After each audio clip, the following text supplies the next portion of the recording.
I want to say, first of all, thank you both for being here, and I appreciate it. Sidney, let's start with this election process. We just heard from John Solomon that the FBI indeed is being diligent, is involved, and we all hope he is exactly right. Your thoughts first about the knowledge now that the Justice Department is involved in this review of the election.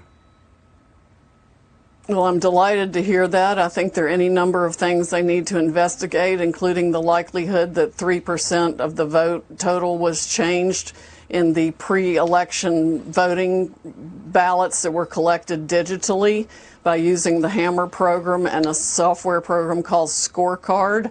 That would have amounted to a massive change in the vote that would have gone across the country and explains a lot of what we're seeing. In addition, they ran an algorithm to calculate votes they might need to come up with for Mr. Biden in specific areas. I think that explains what happened in Michigan, where the computer glitch resulted in a change of votes of about 5,500 in favor of President Trump, just in one of 47 districts.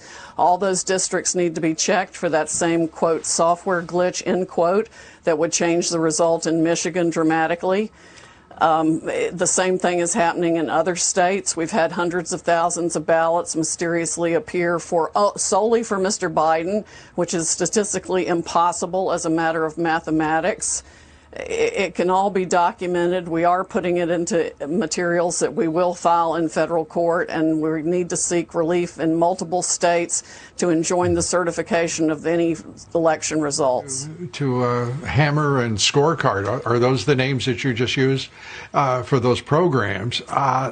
What's being done about it, and how broadly were they used by vote counters in various states? I think they were very broadly used, but not by the vote counters. They were used by the forces in the Democratic operatives that had access to these programs through the government access points that they have, and used it illegally to change votes in this country. It's got to be investigated, probably by the president's most trusted military intelligence officials who can get into the system and see what was done.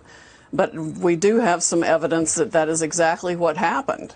And they've used it against other entities in other countries. It's just been turned recently against our own citizens here to change election results. It's absolutely appalling that that can be done.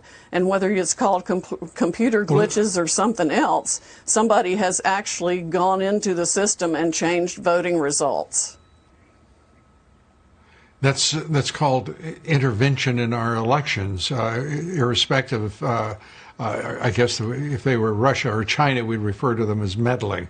But it's intervention, and it's also crooked as hell, rigging this election no matter the jurisdiction, whether it's Michigan, Georgia, wherever it might be. What can we do about it? Because the Department of Justice, I mean, if there's evidence of that program, why not just turn it over to the Justice Department and say, and go to the courts and say, this has got to stop now. Here is the way in which it was done. Well, we've been trying to get their attention, and we're going to try even harder, and we'll have to put it in a federal lawsuit, apparently, and get as much of it out as we possibly can. We have some excellent witnesses on the issue. But this is coup 5.0, Lou. I mean, there was no reason to think that the Democratic operatives who spent hundreds of millions of dollars creating the Russia hoax, the Steele dossier, taking us through a special counsel operation for 2 years, trying an impeachment hoax, the apocalypse hoax, the obstruction hoax, wouldn't go so far as to create every means of voter fraud they could come up with to steal this election. That's exactly what happens. The president must fight back now in every way, shape, or form. We cannot let this republic be stolen by the Democrats.